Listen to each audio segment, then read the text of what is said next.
Good morning student. आज का हमारा टॉपिक है प्राइस इलास्टिसिटी ऑफ सप्लाई, पूर्ति की कीमत लोच। तो पूर्ति की कीमत लोच से हमारा क्या अभिप्राय होता है कि किसी वस्तु की कीमत में होने वाले परिवर्तन के फलस्वरूप उसकी पूर्ति में कितना परिवर्तन होगा, इसका माप क्या होता है, पूर्ति की कीमत लोच होती है। पूर्ति की कीमत लोच से हमारा अभिप्राय क्या है कि पूर्ति में होने वाले प्रतिशत परिवर्तन को कीमत में होने वाले प्रतिशत परिवर्तन से भाग दे दिया जाता है। इलास्टिसिटी ऑफ सप्लाई ES पूर्ति की लोच कैसे निकाली जाती है? पूर्ति की मात्रा में प्रतिशत परिवर्तन बटे कीमत में प्रतिशत परिवर्तन। पूर्ति की लोच को जिस तरह से हमने मांग की लोच को मापने की 3 विधियाँ की थी, पूर्ति की लोच को मापने की 2 विधियाँ हैं, प्रतिशत विधि और ज्यामितीय विधि।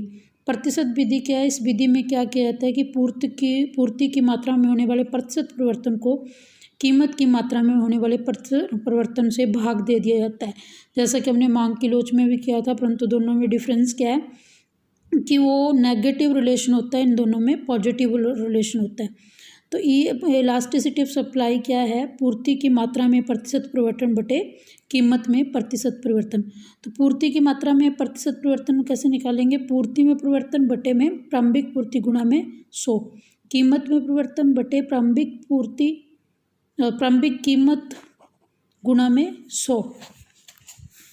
तो क्या आ जाएगा? डेल्टा क्यू का मतलब पूर्ति में कितना परिवर्तन हुआ, मात्रा में कितना परिवर्तन हुआ बटे में क्यू, डेल्टा पी बटे में पी, प्राइस में कितना चेंज हुआ, प्राइस 100 पे 100 खत्म करेंगे, delta Q upon Q delta P बटे में पी। तो इसको उल्टा करेंगे तो मल्टीप्लाई करेगा और उल्टा हो जाएगा पी बटे में डेल्टा पी। तुम्हारे पास फार्मूला आ जाएगा पी बटे में क्यू डेल्टा क्यू बटे में डेल्टा पी। ज्यामितीय विधि के अनुसार क्या है? ज्यामितीय विधि के अनुसार पूर्ति की लोच इस बात पर निर्भर करती है कि जो पूर्ति वक्र है उसका ओरिजिन पॉइंट क्या है, वो कहाँ से शुरू हो रहा है। तो हमारे पास पूर्ति होती है इकाई लोचदार। इकाई लोचदार पूर्ति का मतलब क्या है कि जितने प्रतिशत पूर्ति में कीमत में परिवर्तन होता है, पूर्ति में भी उतने प्रतिशत परिवर्तन होता है।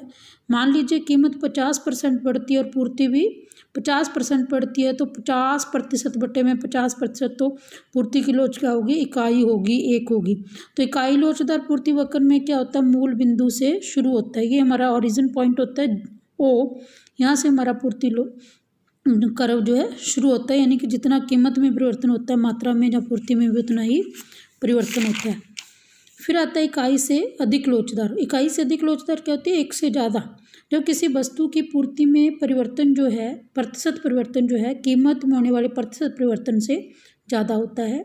यदि कीमत में 50% की वृद्धि होती है और पूर्ति में 100% की वृद्धि हो जाती है, तो पूर्ति की लोच क्या होगी? 100% बटे में 50%, 2 क्या है? इकाई से अधिक। तो ऐसे में हमारा जो पूर्ति वक्र जो शुरू होता है वो OYX से शुरू होता है। इकाई से कम लोचदार पूर्ति, जब किसी वस्तु की पूर्ति में प्रतिशत परिवर्तन जो है कीमत में होने वाले प्रतिशत परिवर्तन से कम होता है। मान लीजिए यदि कीमत में 50% वृद्धि होती है और पूर्ति में केवल 25% परिवर्तन होता है, तो पूर्ति की लोच क्या होगी? 25% बटे में 50%, 1 बटा 2, इकाई से कम लोचदार। तो इकाई से कम लोचदार में क्या है? जो पूर्ति वक्र का ओरिजिन पॉइंट होता है वो OX से स्टार्ट होता है। बेलोचदार पूर्ति कब होती है? जब जितना कीमत में परिवर्तन का पूर्ति पर कोई प्रभाव नहीं पड़ता, पूर्ति स्थिर रहती है, ऐसे में इलास्टिसिटी 0 होती है। और पूर्णतः लोचदार पूर्ति कब होती है? जब जो कीमत चल रही है, जैसे मान लीजिए OP कीमत चल रही है, तो इस पर पूर्ति अनंत है, क्यों हो सकती है, क्यों बन हो सकती है, परंतु जैसे कीमत कम होती है और पूर्ति क्या हो जाती है? 0 हो जाती है।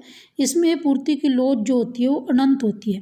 पूर्ति की लोच को क्या प्रभावित करता है? आगतों की प्रवृत्ति। आगत का मतलब साधन, कि जो वस्तु हम उत्पादित कर रहे हैं उसमें साधन कैसे प्रयोग हुए हैं। यदि साधन ऐसे प्रयोग हो रहे हैं जो ईजी उपलब्ध हैं तो पूर्ति लोचदार होगी, यानी कि उसको कम या ज़्यादा करना ईजी होगा। परंतु यदि साधन ईजी उपलब्ध नहीं है तो पूर्ति बेलोचदार होगी। प्राकृतिक बाधा, देखिए बच्चे उत्पादन में जब पूर्ति में प्राकृतिक बाधा बहुत बड़ा एक अहम भूमिका निभाता है। मान लीजिए हम किसी तरह का टीक का पेड़ है, जैसे शीशम का पेड़ है, इसकी कीमत बढ़ गई, हम पूर्ति बढ़ाना चाहते हैं, तो आपको पता है कि इस पेड़ को बनने में कई साल, लकड़ी बनने में कई साल लगते हैं। जोखिम सहन करना तो यानी कि अपूर्ति, जिनमें प्राकृतिक बाधा बनती है, ऐसी वस्तुओं की पूर्ति बेलोचदार होती है।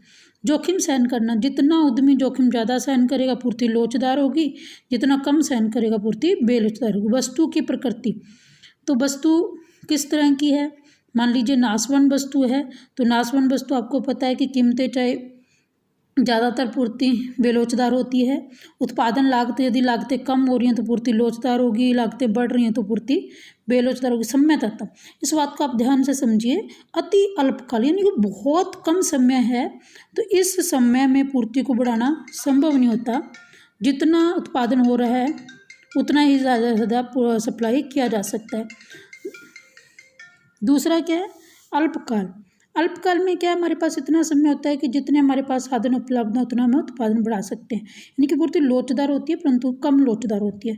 और दीर्घकाल, दीर्घकाल का मतलब लंबा समय है, और इस समय में क्या है, उत्पादन को या पूर्ति को कम या अधिक किया जा सकता है, यानी कि पूर्ति लोचदार होती है। उत्पादन की तकनीक, जिसमें पूंजी प्रदान तकनीक होती है, मतलब मुश्किल तकनीक का प्रयोग होता है, वहाँ पूर्ति कम लोचदार होती है। और जहाँ अच्छे जो है श्रम प्रदान तकनीक का प्रयोग होता है, वहाँ पूर्ति लोचदार होती है। Thank you.